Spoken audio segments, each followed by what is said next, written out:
Dans l'actualité aussi, l'armée israélienne a annoncé ce lundi le limogeage de plusieurs généraux qui occupaient des postes clés le 7 octobre 2023.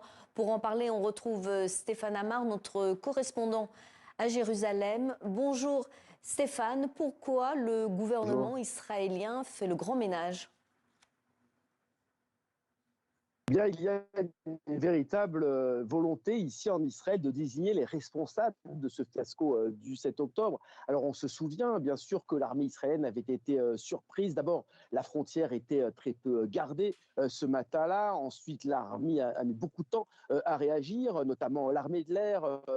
Qui n'est intervenue qu'en fin d'après-midi. Bien souvent, ce sont des civils qui se sont armés, des réservistes, et qui sont venus essayer de secourir les Israéliens, de repousser l'invasion du Hamas vers Gaza. Mais il y a eu un véritable cafouillage et c'est interprété ici comme un fiasco, notamment au niveau du renseignement. Et là aussi, eh bien, les responsables du renseignement sont mis en cause par le gouvernement israélien, car le gouvernement estime eh bien, qu'il aurait dû être averti des intentions du Hamas.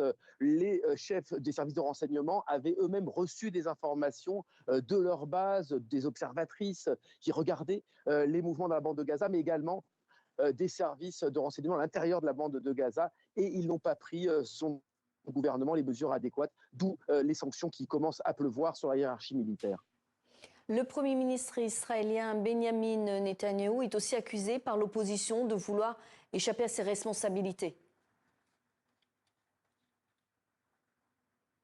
Oui, absolument. Certains interprètent ces convocations et ces sanctions comme un écran de fumée, car pour l'opposition israélienne, eh bien, le premier responsable du fiasco du 7 octobre, c'est Benjamin Netanyahou. Il y a ici un slogan célèbre de la gauche, tu es à la tête du pays, tu es donc le coupable de ce qui s'est passé, disent chaque samedi soir les manifestants de gauche à Benjamin Netanyahou. Mais le Premier ministre israélien eh bien, rechigne à former une commission d'enquête indépendante. En tout cas, il y a beaucoup de polémiques ici en Israël sur la composition et le rôle exact de cette commission indépendante, car dans un pays où tout est très politisé, eh bien, on craint de part et d'autre une instrumentalisation.